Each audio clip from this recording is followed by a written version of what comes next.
You know, I gotta say, modern movies are certainly nice, but older movies have a certain charm to them, a je ne sais quoi. Whether it be the grainy film, the bad special effects, or the cringeworthy dialogue, they just warm my heart. I happen to like giant monster movies for the same reasons as well. Watching a guy in a rubber suit smash children's toys is never not entertaining. So in honor of Godzilla vs. Kong, a movie that fits none of the things I just described, we'll be taking a look at the original King Kong vs. Godzilla, a movie that does fit all the criteria I just described. Every other movie reviewer on YouTube seems to be covering this, and where there's a bandwagon, Weirdflix will jump on it, about a week behind everyone else. Weirdflix. King Kong vs. Godzilla is every monster movie fan's dream matchup. People had been begging for this for years before it came out. This matchup is the Jason Voorhees vs. Freddy Krueger of kaiju. And to be honest, it's about as good as Freddy vs. Jason. Which is to say, not very. Don't get me wrong, I liked it, but if you're looking for the non-stop action of a gorilla and a dinosaur beating each other up, I hope you're prepared to wait around an hour and 20 minutes for it. Enough monkeying around, let's see who would win in a fight between King Kong versus Godzilla. Our movie starts with the old Universal Studios logo, which looks lovely, and, Shakespeare quote? "There are more things in heaven and earth, Horatio, than are dreamt of in your philosophy." I know I consider bad movies to be fine art, but I didn't think that others did too. We then tune in to see a news reporter who's going on about things nobody cares about. Here's where this movie falls short, at least this version of it. For some reason, likely because the studio thought audience members were imbeciles, the American version of this film has these boring news scenes in them that basically describe the plot and scenes that already happened. They're incredibly boring and slow down the pace of this movie to glacial speed, so we'll mostly be skipping over them. The important thing about this broadcast is that apparently there have been berries that were found on some random island near Japan that cure cancer, or something. That's great and all, but apparently the island tribe doesn't want to give them up because they use them to feed their god. Alright, I got 40-40-20 odds that it's either Godzilla, King Kong, or a third monster that they're going to be teaming up to fight. Any takers? We cut to some people in a boardroom who are talking about the discovery of the berries. One of the gentlemen, a TV executive, interrupts the discussion to talk about how their network sucks and has low ratings. His plan is to go to the island and capture their god, to use the god for ratings. Good for him, but I'd be concerned about the theological implications of stealing another culture's god. We then cut to some people eating dinner. You may have noticed that I have not named a single human character in this film yet. Well, there's two reasons for that. One, I don't believe in caring about the human characters in a Godzilla movie. If I had my way, we'd have a narrator describe a few things, and then 90 minutes of Godzilla and King Kong beating each other up. B, I don't remember any of their names, and they are honestly pretty unimportant in the grand scheme of this movie. Anyway, this scene is mostly used to set up that one guy has created super strong wire. Comment below and guess to see if you can figure out what they're going to use the wire for in this movie. Correct answers will get a shout out in our next video. We then go to a nuclear submarine with characters that, as you'll soon see, are literally disposable. They're exploring the Arctic, or something, where they stumble across some kind of nuclear radiation lighting. My guess is it's Santa's workshop. Through a series of mishaps, the submarine explodes, and a rescue team is sent out after them. We then get a bird's eye view of what was causing that radiation,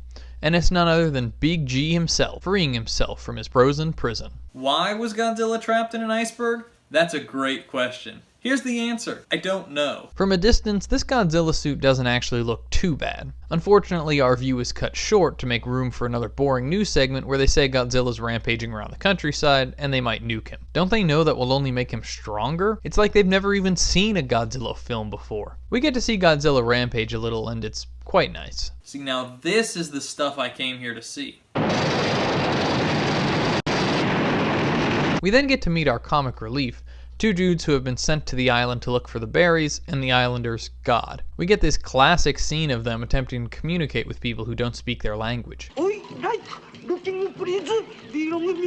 We also get a look at some of the islanders' traditions. Is it just me, or does it look like the actors in this scene are wearing blackface? Is this portrayal of indigenous people culturally insensitive? Honestly, probably, but the island's technically supposed to be somewhere off of Japan, so I give them the benefit of the doubt. At the best, this just looks incredibly stupid. I'd like to take this moment to state firmly that Weirdflix does not condone this or any other rude and offensive portrayal of Indigenous people in media that perpetrates false narratives and harmful stereotypes. Of course, Alex. I agree with you 100%. It's an incredibly hurtful stereotype that giant monsters destroy cities. Most of them don't. It's just a lie perpetuated by the media. Chris, I was talking about how they portrayed the Indigenous people on the island, not the monsters. Oh, yeah, obviously. That too. These bumbling buffoons meet with the island's chieftain and attempt to negotiate from him a god summoning through the use of trading him a radio and getting him addicted to nicotine. Inhale. They satisfy. We get to see them try to summon King Kong, and frankly I'm curious as to how this all works. Can Kong hear their music and just comes to investigate? Or does he have some kind of Kong sense in the back of his head that's triggered by the ritual? This ritual also seems to summon lightning, which our two comedians think is what the people think is their god. We interrupt this scene for a boring subplot about someone who is trapped near where Godzilla is rampaging and another stupid news report. This one attempts to explain that Godzilla is some kind of prehistoric cross between a Stegosaurus and a T-Rex. Yeah, I don't think so. My dinosaur knowledge is a little out of date, but I don't remember any of them having atomic breath. They say that Godzilla is going to Japan because it's his instinctual home, since they found fossils of other Godzillas there. My guess is those are the dead Godzillas from previous films. Back on the island, Heckle and Jekyll here are looking for the god, but are startled by a lizard. This aggravates one guy's corn, which for the uninformed is a part of the foot, I think. A rock slide appears, causing Corn Man to be injured. Corn Man. Be a pretty bad superhero, but might make a decent B-movie. Anyway, he's been taken to a nearby village for safety, where they go to get him berry juice for his pain. They send a kid to do it, and his mother is out looking for him. Suddenly, out of absolutely nowhere, a gigantic octopus attacks the storehouse the berry juice is in. Well, I have to say, I'm not surprised. I expected this sooner, to be honest. This is a Japanese film, after all. This attack rallies the villagers to action, and we get a great special effects shot of them attacking the octopus. Honestly, the effect of the octopus puppet or whatever it is isn't too bad. The rest of the shot is, but the octopus is completely passable. Well, now that there's another giant monster to fight, I'm sure Kong will be showing up soon. Yep. Any second now, Kong's gonna walk right on screen. Where the is he? We're like 40 minutes in.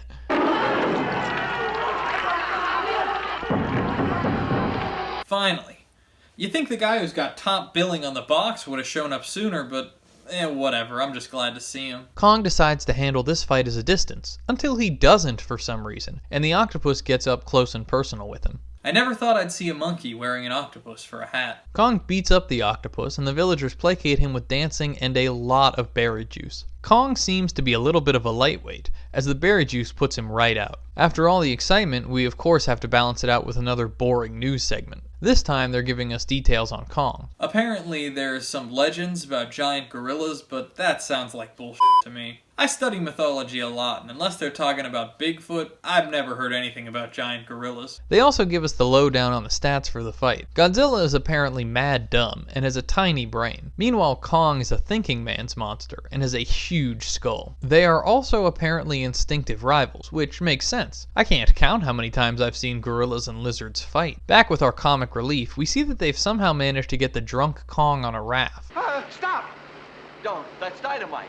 Press that lever and pow goes Kong. Pow? Don't you understand? The raft's dynamite is wired to that fuse. Why did they rig the raft to explode? Doesn't that defeat the point of capturing Kong if you're just gonna blow him up? On the mainland, Godzilla is being his usual self, wrecking havoc, playing with trains. Now that we get a good look at him, Godzilla looks a little off. There's like something wrong with his face. Maybe he's been frozen for too long. Oof, looks like his plastic surgery went awry. Maybe he got some of that cryogenic therapy I've heard so much about. Come to think of it, Kong's looking a little janky too. I don't know where they're getting their work done, but if I was them, I'd probably give the place a bad Yelp review or two if they did that to my face. Oh, I get it now. Plastic surgery, because their suits are rubber. Oh, that's funny! Back on the boat, the Navy has ordered King Kong to be set free, because Japan can only deal with one giant monster at a time. So rather than free Kong from the raft by cutting him loose, they decide to take the totally normal and sane approach of blowing up the raft. Why? They can just let him go! There's no time to argue. Destroy him. What? No, no, no. Don't do it. No, leave it alone. No, no. King Kong is mine. No, no. Ah! Luckily, there's something wrong with a lever, so they try shooting the dynamite. These two are terrible shots though, so I'm not worried for our friendly neighborhood ape. I was wrong. I'm not gonna lie, I did not see King Kong dying being a part of this film. I guess Godzilla wins by a technicality. Well, see ya. I'm kidding, of course. He's fine. I am wondering how he's standing on the ocean floor, though. He must be really tall. Kong wanders his way onto land, and after an hour or so of waiting, we finally get to see King Kong versus Godzilla. In this corner, weighing in at 200 tons with an undefeated record, the kick-your-asaurus Godzilla. In the other corner, weighing in at only 150 tons, a relative newcomer on the scene with only 2 wins to his name, the banana slammer himself, King Kong.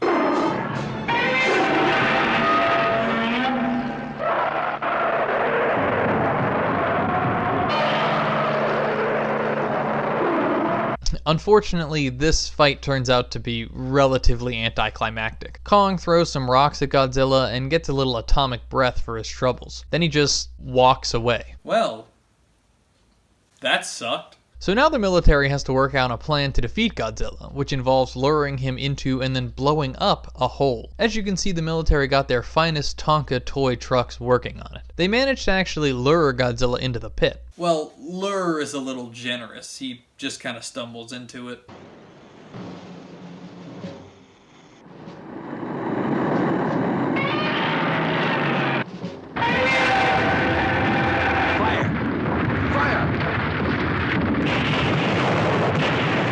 Can't believe he fell for the old pit full of dynamite trick. That's the oldest one in the book. He predictably escapes, so their backup plan is to put power lines around Tokyo because apparently dinosaur types are weak to electricity. For some reason, as told through stupid news reports, Kong is actually strengthened by electricity. Maybe he's battery powered. Anyway, Godzilla moves towards Tokyo, hits the lines once, and kinda wanders away after it. Kong, meanwhile, runs full force into the wires and starts eating them like spaghetti. Kong, now juiced up, starts playing with his train set, and we finally get the giant ape meets tiny girl subplot. Little late for it in the movie, but it is a requirement. Luckily, they have a plan to stop this subplot in its tracks before it goes too far. They're going to get Kong high. Seriously. They make gas out of the berries and spray it on Kong and he passes out. For those of you who guessed earlier, this is where the wire comes back into play. They use it to tie Kong up to a helicopter so that they can airdrop him near Godzilla for a little tactical guerrilla action. Get it?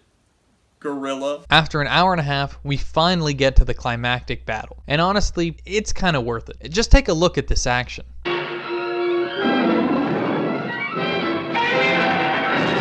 Eventually, Godzilla gets the upper hand and Kong seems to be down for the count. Godzilla takes this opportunity to throw rocks at him. It turns out Kong was just faking though, and launches a surprise attack, until Godzilla throws him down a hill, and Kong looks like he's broken his neck. I really hope that actor is okay, it looked like a rough fall. Godzilla taunts him some more until it looks like we have a winner. Until, like Jason Voorhees, Kong is brought back from the dead with a lightning strike and is supercharged. See, I told you this movie was like Freddy vs. Jason. Kong, now juiced with performance-enhancing drugs, is kicking the out of Godzilla and pulls my favorite fighting move in movie history.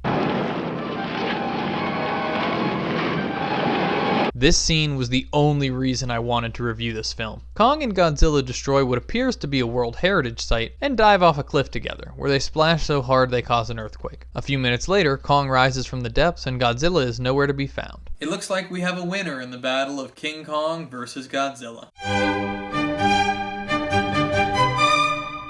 I've never been a huge fan of old movies, and King Kong vs. Godzilla is no exception to that. While it wasn't terrible, I don't think I ever really want to watch this movie again. Now, what I will say is that I'm not a fan of how this movie portrays their indigenous characters, specifically with the uncivilized cannibal routine. Kono, listen. We're here on a goodwill mission. Got it? I'm not here to become their dinner. It's offensive, racist, and xenophobic, and I'd like to once again state that Weirdflix does not support this kind of depiction of indigenous people, or any minority for that matter. Thank you. All in all, King Kong vs. Godzilla isn't a bad movie, it's just not a good one. It doesn't live up to the premise that the title suggests. There's only one real fight between these two titans, and it happens at the very end of the movie. The news segments slow the pacing down a ton, and while they don't focus too much on the human characters, the parts that involve them are pretty boring, and the monster action just doesn't hold your interest enough to want to sit through the human parts. At the end of the day, I think I have to give King Kong vs. Godzilla a C rating just because it doesn't live up to the concept that it promises it's going to. The one fight at the end saves it from getting a lower rating, and I suggest you watch it just to see that fight, but it does not propel it enough to get a higher rating. It's firmly a C for me. I hope you've enjoyed this episode of Weirdflix. Be sure to tune in next time when we'll be covering another famous crossover, Ginger Dead Man vs. Evil Bomb. Thank you for watching, and remember, Weirdflix watches what no one else will.